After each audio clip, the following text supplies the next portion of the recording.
ایک شخص اللہ تعالیٰ کا فرما بردار تھا، دوسرا اللہ تعالیٰ کا نافرمان تھا۔ دونوں مچھلی کا شکار کرنے گئے۔ ایک اپنے بتوں کا نام لیتا اور جال پھینکتا، اس کے جال میں بہت سی مچھلیاں آ گئی۔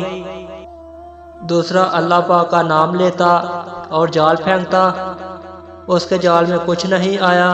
کوشش کرتے کرتے شام ہو گئی۔ غیر اللہ کا نام پکارنے والا مچھلیوں سے تھیلا بھر کر لایا، جبکہ اللہ پاک کا نام لینے والا خالی تھیلا اپنے ساتھ لایا۔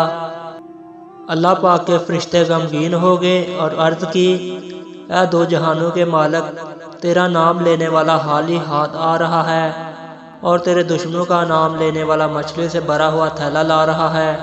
اس پر اللہ رب العزت فرشتوں کو ان دونوں کا آخرت میں ٹھکانہ دکھاتے ہوئے کہتا ہے کہ دیکھ، جو مچھلیاں بھر کر لا رہا ہے اس کا ٹھکانہ جہنم ہے، مچھلیاں اس کے کس کام کی؟